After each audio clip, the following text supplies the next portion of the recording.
The red and blue lights painted my windshield like a warning I had ignored too long.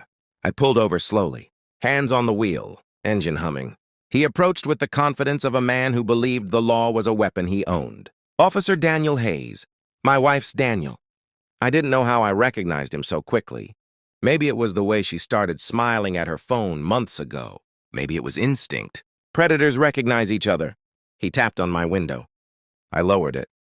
He leaned down, breath steady, voice low. "Stay away from my woman," he said, "or I'll arrest you." "Not your wife. My woman." I studied his face.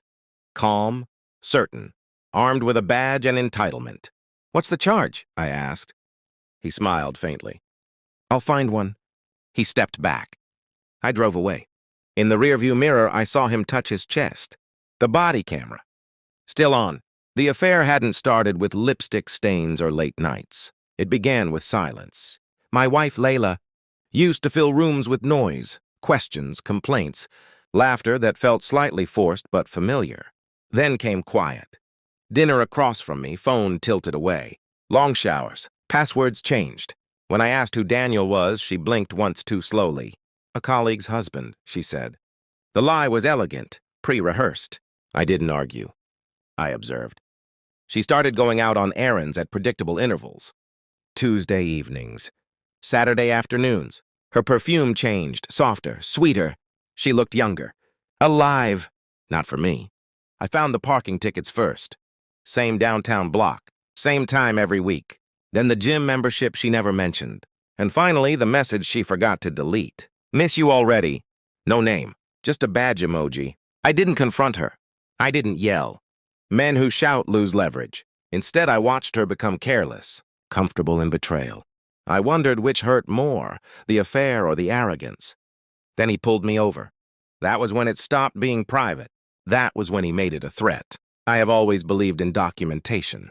Paper trails, records, truth leaves fingerprints. I filed a public records request for his traffic stops.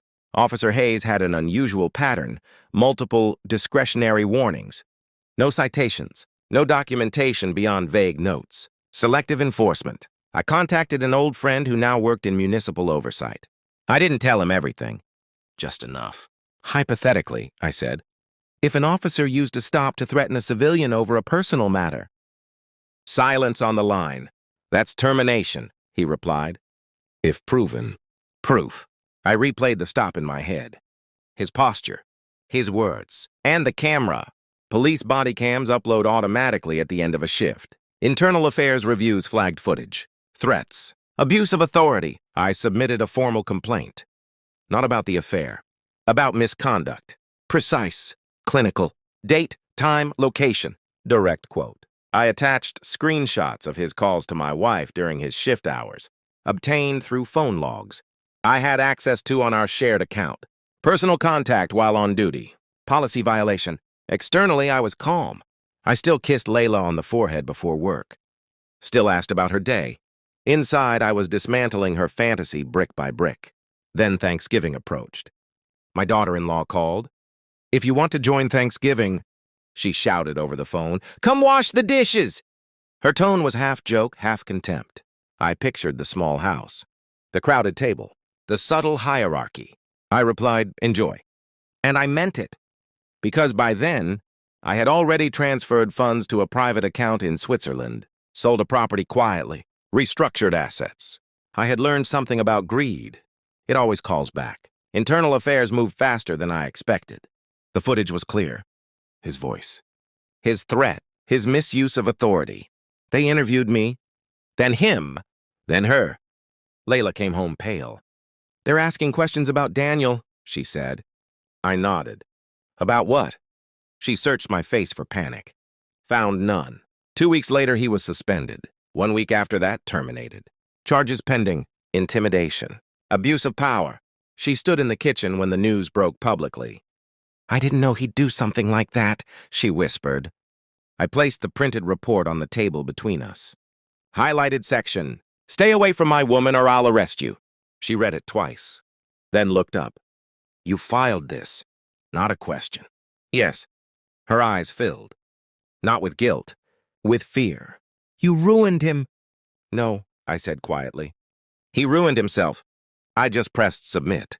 The divorce papers were already prepared. No shouting. No theatrics. Just signatures. She tried once. We can fix this.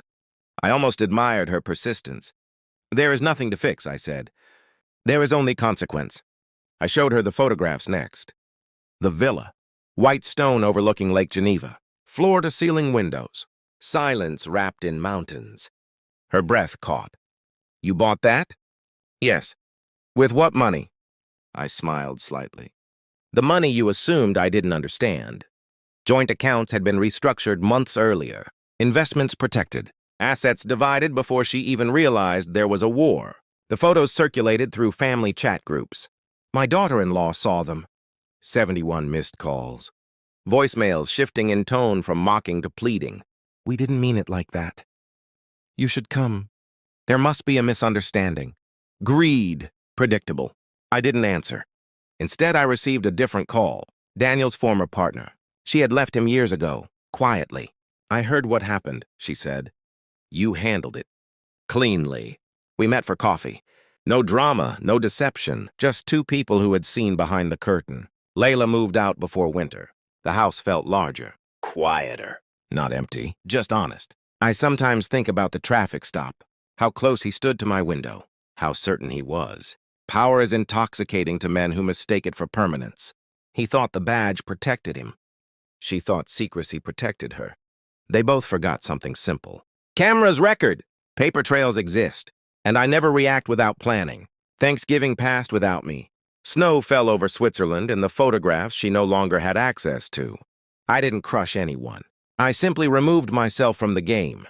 And without me, their little empire collapsed on its own.